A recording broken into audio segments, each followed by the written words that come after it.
Good afternoon. I'm Marty Schmidt, the Provost at MIT, and it's my pleasure to introduce the speaker this afternoon. Rich and TI are no strangers to MIT. In fact, I think as many people know, MIT and TI have a very long-standing, deep relationship.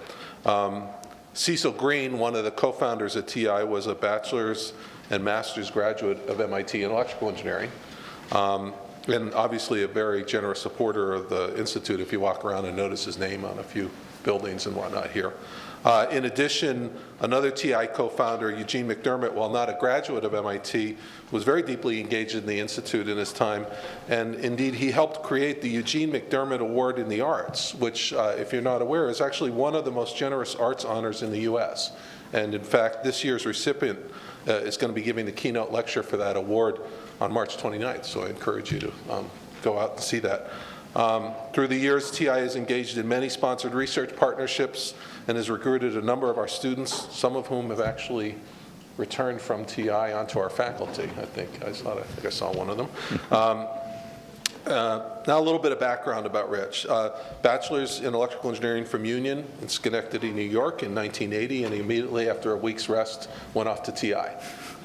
He rose through the ranks. He became the COO of TI in 2000, CEO in 2004, and chairman of the corporation in 2008. If you read Rich's bio and study TI, you'll see that he's really lauded for his long and inspired leadership, having been particularly adept, and I think those of us who follow TI know this, adept at reshaping the company multiple times in response to the rapidly evolving semiconductor industry. Institutional Investor, a leading global financial magazine, has cited him as the best semiconductor CEO in America for several years, most recently in 2015. In addition to his inspired leadership of Texas Instruments, Rich alone and also through his leadership, TI has been very focused on contributing to the community both locally and globally. He's been a strong advocate for STEM education, and TI and the TI Foundation have invested over $150 million over the last 5 years in global education programs. We're delighted to have Rich here today, and we look forward to hearing his remarks as he's going to tell us that, yes, there is a future for semiconductors, which is really good news given the ginormous hole we're digging out behind this building. Rich.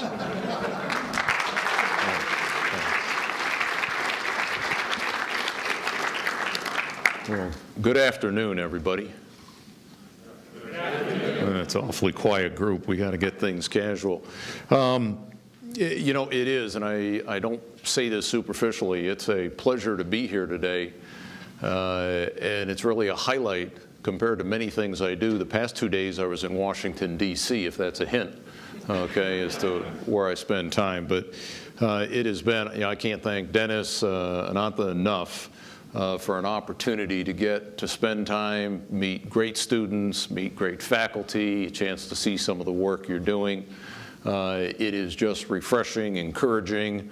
I am optimistic about the future before I came here, and I am even more optimistic with the time I spent this afternoon, because I think innovation is alive, and you have got just some great students sitting in this audience that are getting prepared to go change the world. And I don't exaggerate when I say that.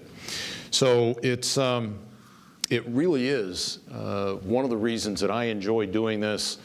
I was asked earlier when I showed up today, when was I here last? And I said, I think it was 4 or 5 years ago.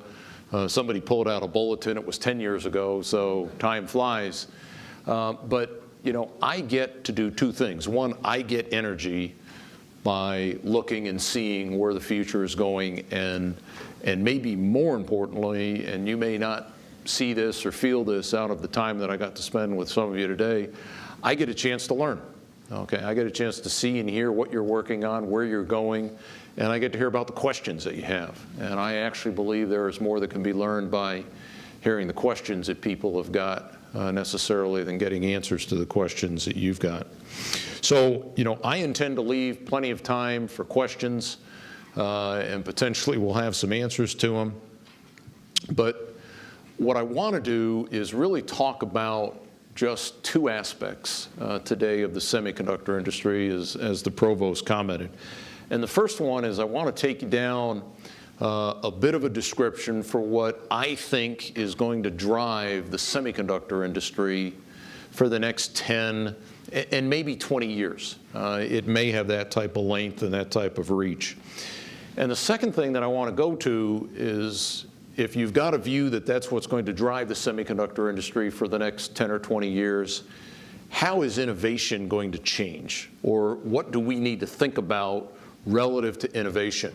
And when I make my remarks, I'm going to talk mostly from what we're doing at TI, not what you should be doing or what the world should be doing, but really spend some time talking about how we're looking. And I say that because the directions that I'm going to describe, the things that we're doing on innovation, it's not a theory, it's not a couple of guesses and something that we're thinking about doing at some point in the future. Most of these things we have been working on over the past 10 years, getting ourselves prepared to change and getting ourselves prepared to really be different.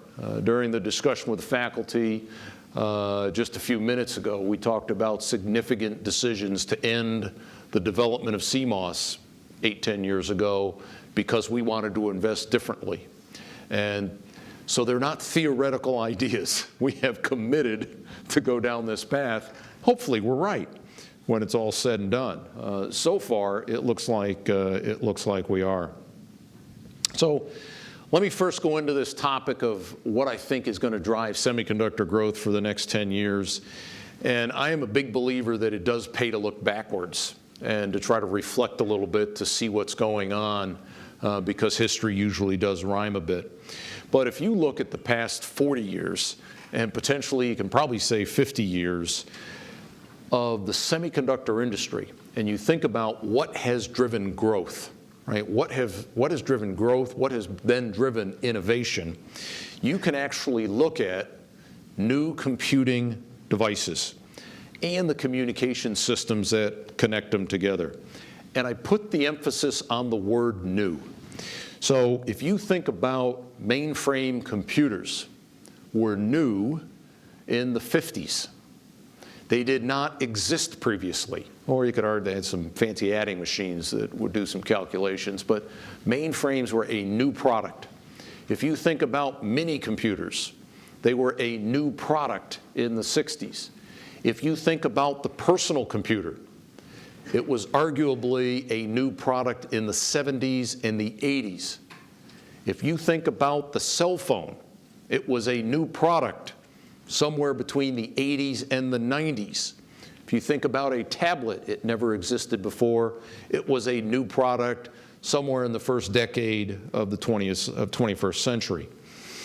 If you think about the communication technologies, and it could be ARPANET evolves to internet, local area networking, or wireless communications infrastructure equipment, that was all new capability that evolved alongside computing. Those products literally did not exist before. And the fact is, that is what drove most of the semiconductor industry growth from a financial perspective, and as a result from an R&D or from an innovation perspective. So I was asking, Anantha before, bachelor's degree in 1989, the industry was driving personal computers, high-speed microprocessors, trying to make it through 1 micron CMOS and on down the curve. That was the world that he entered as he began his graduate work. And so I think it is really a very important thing to keep that in mind as you try to then think about where the future wants to go. So let's stop on history, and now let's look forward, and I'll give kind of a couple of caveats. The first is that I am not saying that personal computers or cell phones are going to go away. So relax, your cell phone is safe in your pocket. Nobody's going to take it away from it. They are going to be around forever. Just like mainframes have been around forever. They did not go away. New things came alongside of them. And the smartphones that we have and the servers and the tablets and all the devices that you can think about, they will evolve, they will get better, they will continue to impress. But I will caution people that if you add up all the units in 2015 that shipped, all the PCs, 300-odd million, all the cell phones, 1.4 billion, all the tablets, go down that list, all the smartphones, billion something, and you add them up, it's 2.5 billion units.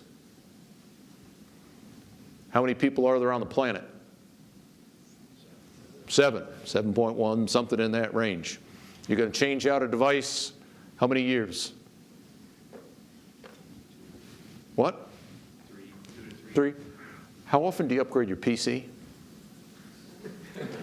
Yeah, probably 4 or 5. How often do you lose your phone or break the screen? That might be closer to the 2 or 3. Fact is, assume it's 3 years, okay? 1.25 devices per person, okay? Unless we find a colony on Mars, 2.6 billion units a year. That's probably going to be the size of the personal device industry.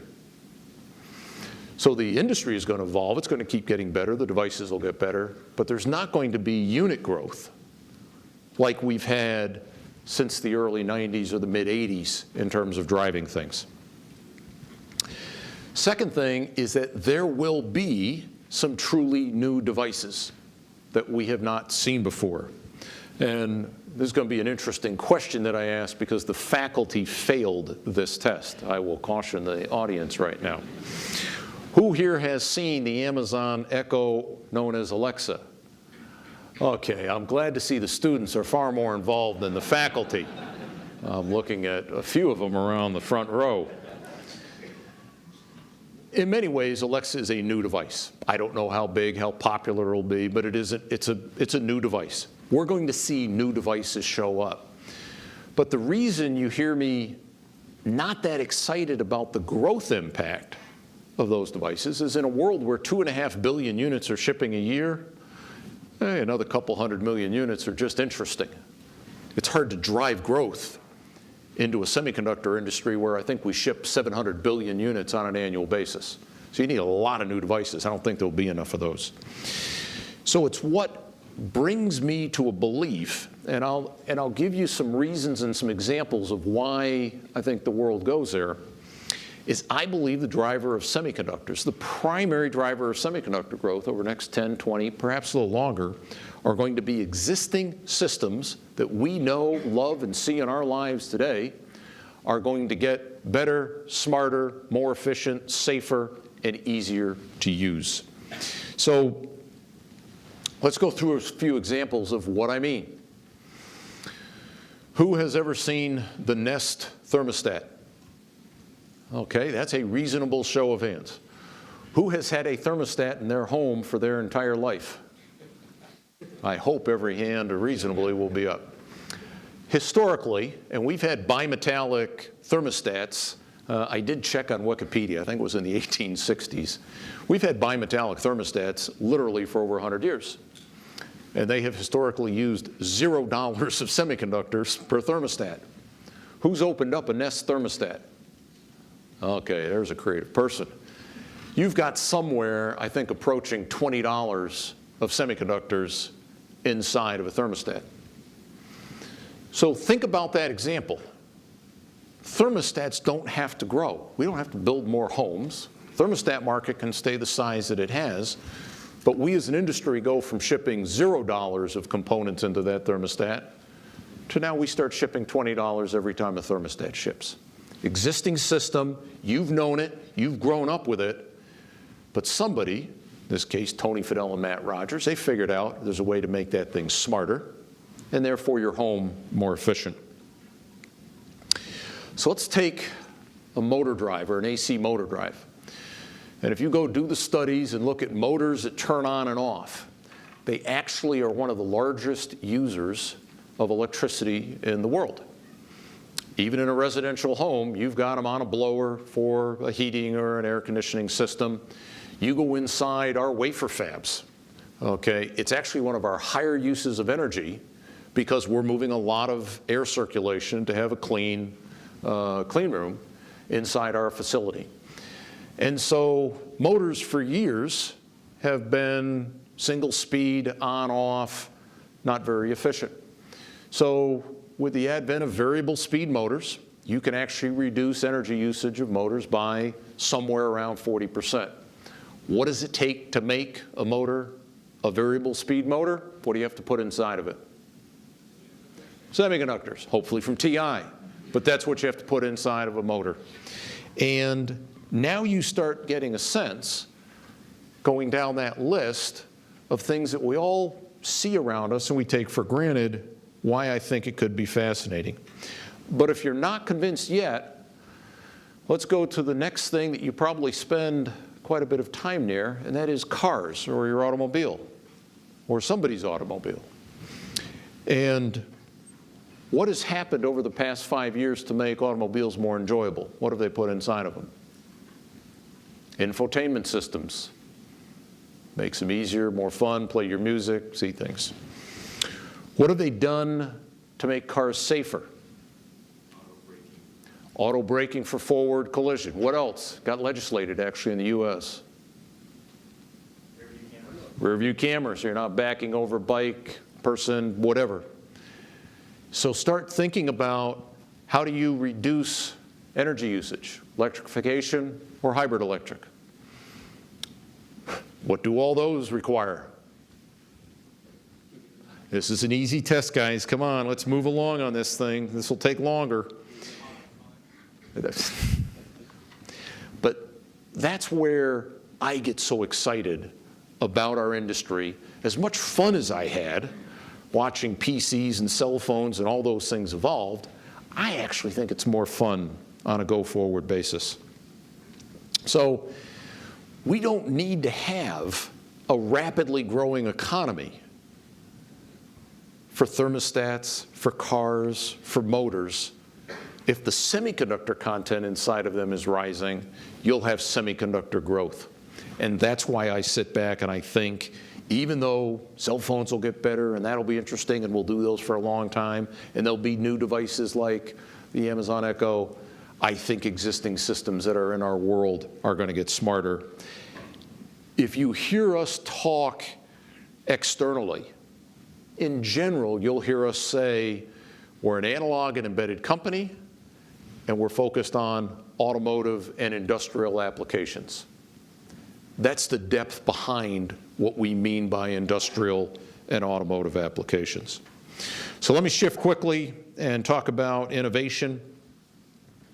And if you take that that's how the world is going to develop, and you spend a little bit of time thinking that this is a world about existing products, but using semiconductors to get them more intelligent, let's now take a few minutes to think about what we've got to do from an R&D and from an innovation point of view to be ready for that world. And as I said, a lot of that we are already well into.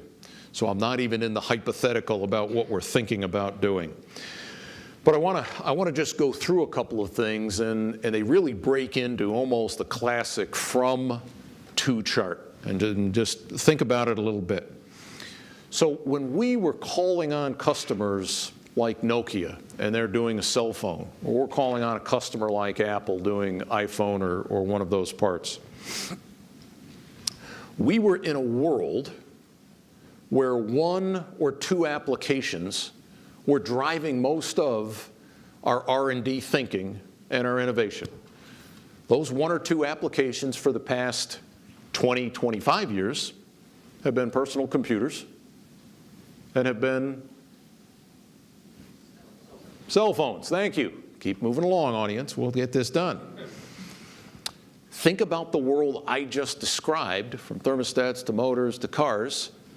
We're going to have to think about hundreds, if not thousands, of applications as we start thinking about how we optimize, how we develop, how we drive technology to be able to solve those problems. It's a different problem. It's a different way that we have to think.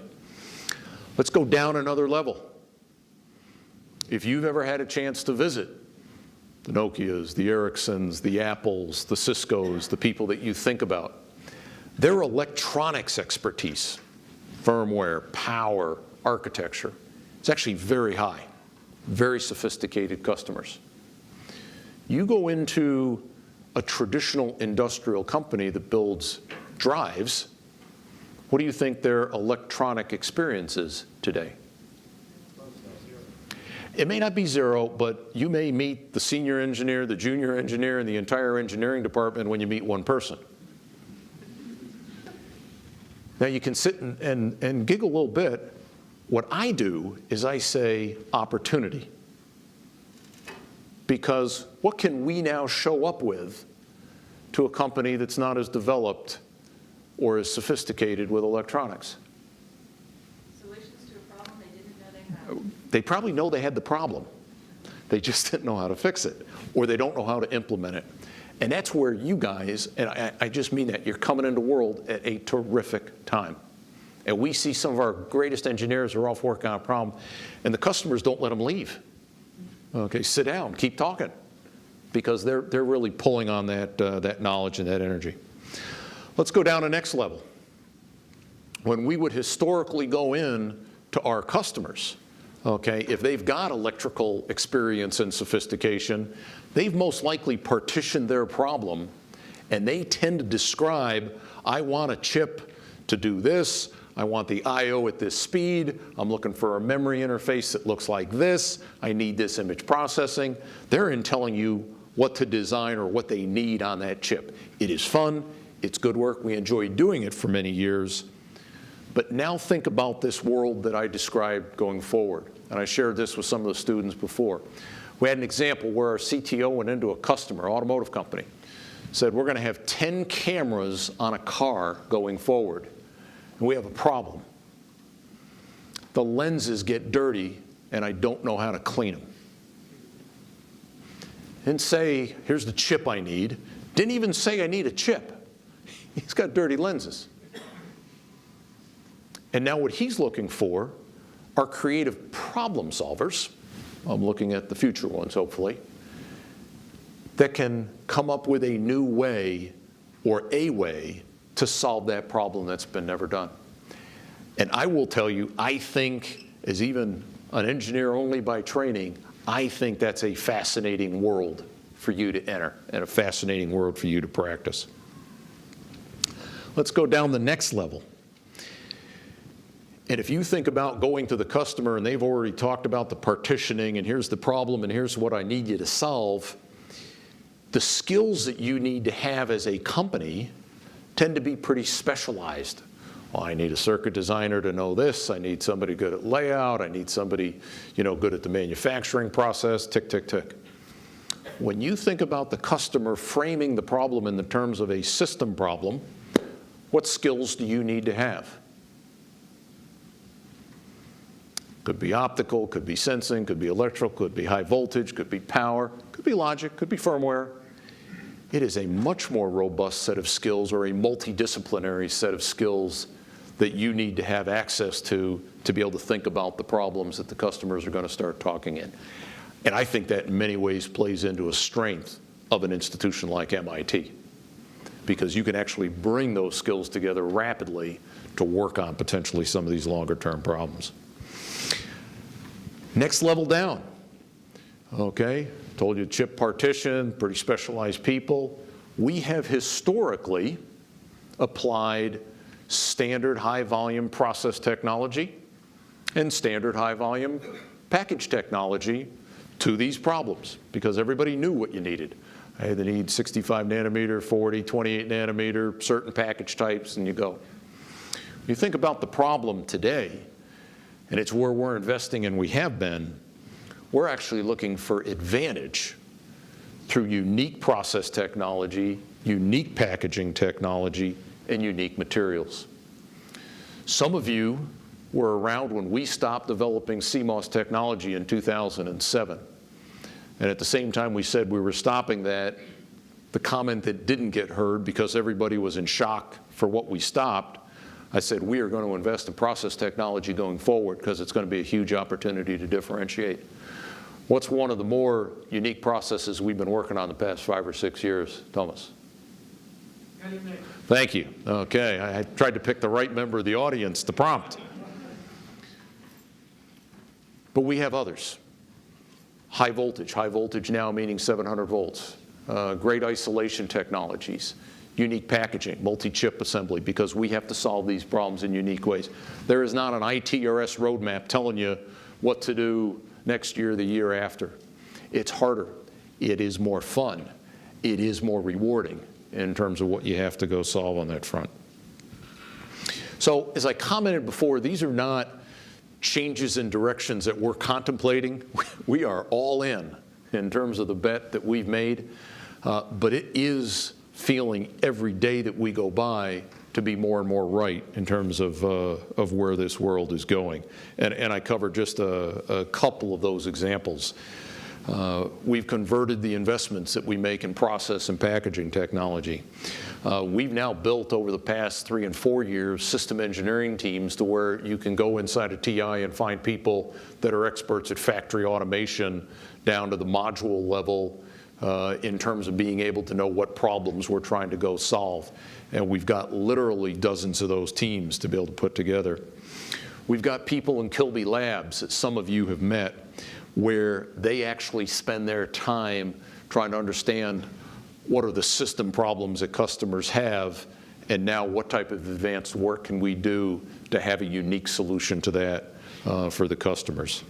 So, you know, I said this before, I really feel as lucky as I could in my career, and I don't mean because I've become CEO of TI. It's an honor. I love it. I think I got the best job in the world. I get to work with the smartest people, our employees, all our customers, chance to visit with folks like you. I got to have a front seat at the growth of the PC. I got to have a front seat with the rise of the mobile phone before mobile phones existed, the rise of the local area networking. I thought it's just been wonderful. But you know, Dennis was at a technical leadership conference we had back in September. And the message that I told our people is I actually think the next 10, 20, 25 years are going to be more fun. Because it isn't 1 or 2 equipments that we're working on. It's everything in the world around us practically is going to have an opportunity to try to be made better with semiconductor technologies and some of the things that we can do. So, you know, the provost said we have had a great and a long-term relationship with MIT. We've been through a bunch of the projects today. I value it. Anantha, thank you. Dennis, thank you for what you do. Faculty that help facilitate, thank you. We think it is a terrific relationship. We look forward to continuing, especially along the lines of some of the things that I described going forward. I know I met with a number of students that are planning to join TI. Thank you. Hurry up. Okay? Come on down. Go on out wherever you're heading in terms of your job. Please be ready to make a huge difference. And for those of you that are going to join other companies, I only have one request. Design in as many TI semiconductors as you can in your jobs and in your work in the future. So guys, thank you again. It has been a wonderful day. I think we have time for some questions. Please introduce yourself briefly, and we can open things up. Yeah, thank you.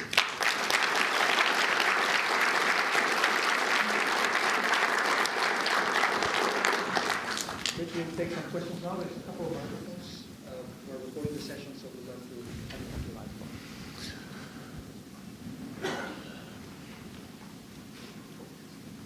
I'm Heath Marvin, master's student in the System Design and Management program.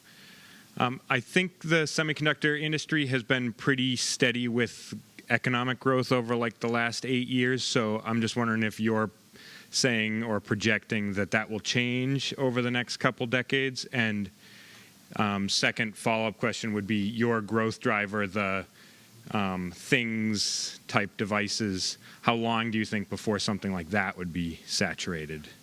Yeah, so a couple of things. Anybody that has, followed the semiconductor industry, you've watched it, and I think it's just law of large numbers, slow from what historically has been perceived as a double-digit 12, 15%, and we've probably averaged 2 or 3% over the past 8 or 10 years.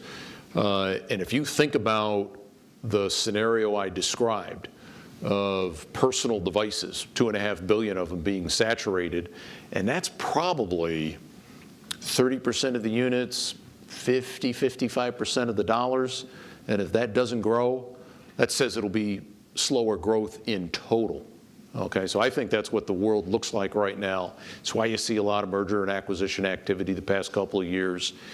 But I think inside of that, the areas that are going to grow the fastest are the ones that I described. So that's clearly where we have aimed things. So I think in an otherwise moderate semiconductor market growth, we intend to try to do better just by being in the better spaces.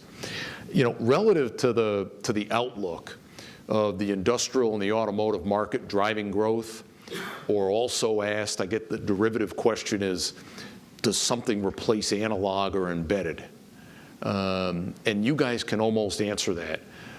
I don't see a near-term end of diffusion into the industrial and automotive environment. I think that's actually a very long-term trend. And I look at, and we try to pay attention, are there replacements to analog and embedded semiconductors that appear around the corner, that have to drive things, turn on lights, and it's hard to see something that's in the field of view of a 10-year or even a 15-year view to replace them. So I think in many ways, this thing has probably got at least a good 10-year run, probably a little longer. Most of these trends, if you think of the computing trends or some of the communication trends, they weren't 10-year. They tended to be 20-year time constants. We'll see if that repeats or not, but I wouldn't be surprised if it does. Thank you. I guess I have to stand down here to reach the microphone. Gene Fitzgerald, the Material Science and Engineering faculty.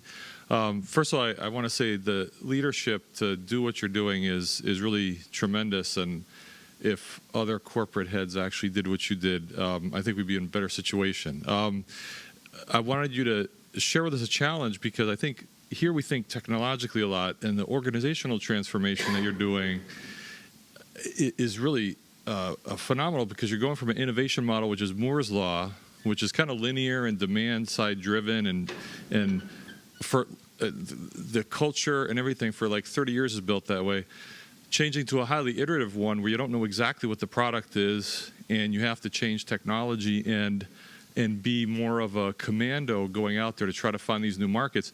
I mean, it's like a tremendous organizational transformation. Could you tell us how you even begin to think and what you've done in a step-by-step fashion to kind of do that? Yeah, so a couple of things relative to that, and you have part of it very right, meaning when you take a team, and in some ways, while Moore's Law anchored much of what we did, I tend to think of it as we were a big customer, big socket company for many years, meaning as went Nokia, Apple, Motorola, whoever on that front tended to go the company. And so you had to do that well. So many of, I say the processes, and I don't mean semiconductor processes, I mean human processes, like anywhere, they adjust around what you do as a company. Big socket, call on it, fly to Helsinki, sit in sauna, win business, you know, try to compete. I laugh a little bit, but it's a different way to do business. And you know, we literally, and it's the only way we know how to operate, when we sat down and got ready to make these big changes back in 08, and then we took another step with them in 2012, you write it down where you're going to go. Everybody's usually good at saying what you don't want to do. The most important information for the organization is where you want to run to, because that's what they've got to actually get mobilized on. And then you literally have to just spend a lot of time with people, helping them answer their questions, probably as much address their fears, okay, and get them, okay, I'm ready to go.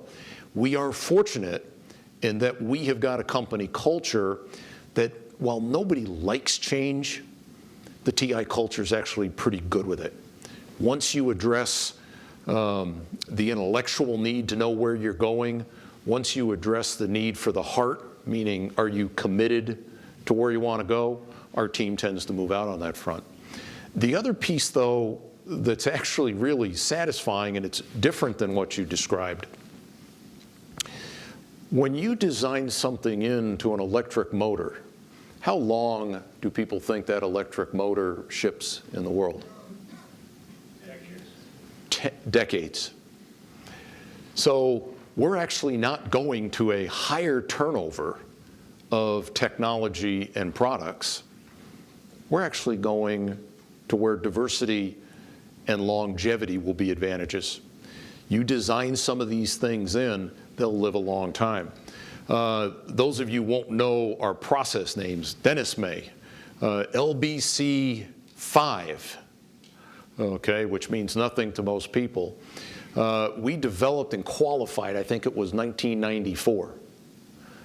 We are still releasing designs on it today. Okay, so it will live a very long time because it was very good at what it did. And so, in fact, I think we will get long lives out of our fundamental processes, our fundamental manufacturing, and even the devices themselves that we do.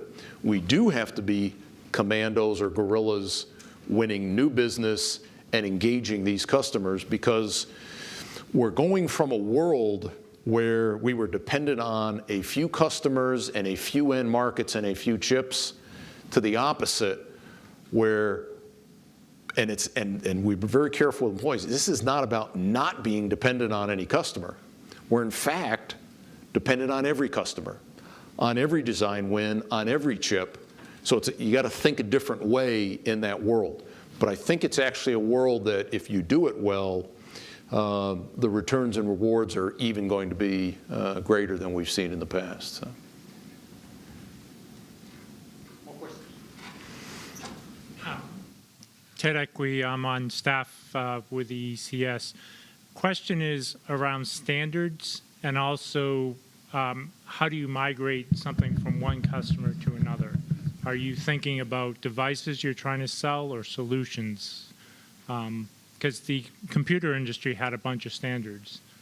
Yeah, so it's a great question. If you look at it, and some of it comes back immediately to the prior question, this is one of these wonderful things that you can sit down with a product line manager or their team.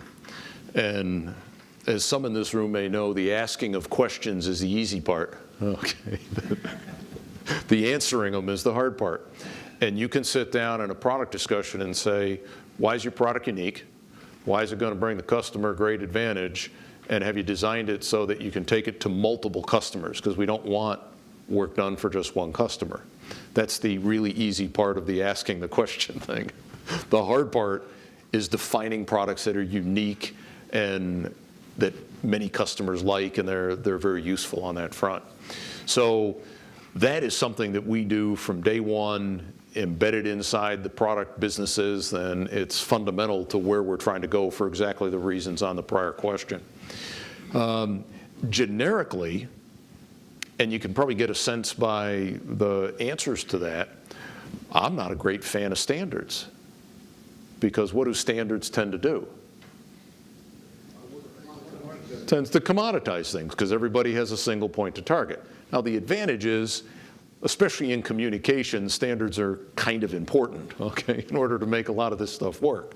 So you've got to have certain amounts. But we will be careful about, if it's something that's high volume and a standard, and there's going to be 10 of your best friends hammering it into the ground, that's probably not an area you want to put a lot of investment, because the return is not going to be great. And people are like, well, is everything just about returns? I'm like, well, no. I get very simple. Do you as an engineer want to work on something that's really hard and the result when you're done is nothing? Usually the vote is no. I prefer to work on something that can grow and be successful for a very long period of time. So there will be some standards, and we'll work with those, but in general, we'd love to not necessarily be right in the middle of those things.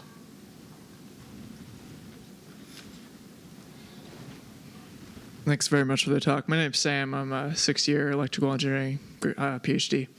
So you talk a lot about change, and your vision is for creating semiconductors ubiquitous in a lot of things that we have. So I'll bring up two ideas that I've heard before from some people. One, maybe the example with the thermostat is, okay, now my $20 thermostat is $100. So it does more things, but it's more expensive. Or the the person who can fix their own car now can't all of a sudden. So I just want to challenge or ask, how does your vision maybe reduce the cost in the end, or reduce the complexity of the things that we have, or does it actually necessarily increase the cost and the complexity of the world around us? So, I think those are two very different things. And, what do people think a thermostat, if it's $100 today, what's their guess it's going to be 5 years from now? More companies are going to do them, more competition will come. What's historically happened with electronics-based products? They come down a learning curve. So I think you'll find the things that we have historically done, it's the part of the beauty of what we do as a semiconductor company, because we can build 300 millimeter wafer fabs and continue to get economies of scale as production volumes go up. That'll all continue to translate through. The other thing, and you guys are perfect to understand this, how do you achieve ease of use in this world? By making something more complex or less complex?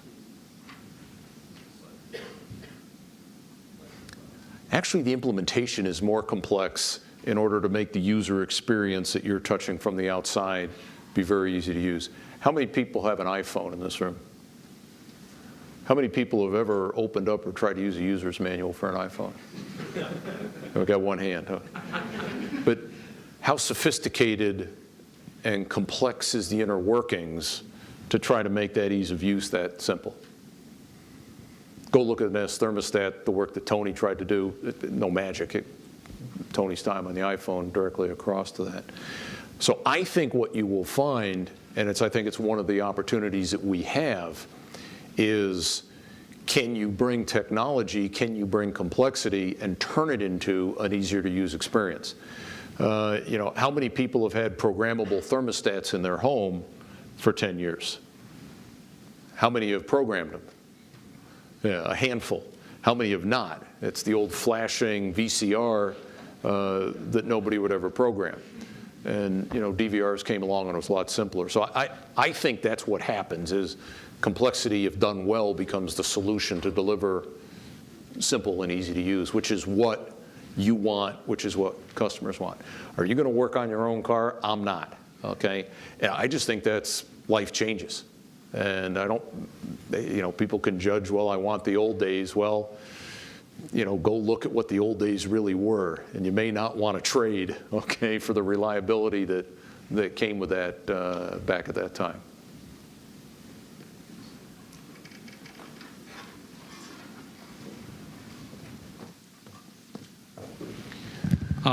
My name is Mario Locke, a PhD student. I have one question. So in your talk, you mentioned TI has been very critical to customers who sort of have a less electrical engineering expertise. But my understanding that there are also some other TI customers who are into developing their own in-house electrical engineering expertise. So I'm wondering, if we're talking about solving the same problem, what do you think are the difference for students in the customer side using TI products to solve the same problem as compared to TI engineer developing TI product to solve the same problem? Yeah, so if I understand the question correctly, what you will find, and it's absolutely, it's almost across every industry. Even if you go into an industrial motor company, they'll have a senior engineer. And they'll do exactly as any of us in this room would do. They will be really good at the area they think makes the most difference in their product. So what they're liable to want is give me a starting point for the solution, and I probably won't use 100% of what you bring me. But I may use 80% of it and then put my value added on this very critical area because I think it's what makes my company or my product unique. So that's what very naturally happens in all these relationships. And it's why customers say, come on in, let's talk about what we have. Okay, like it. Okay, thank you. Please go away.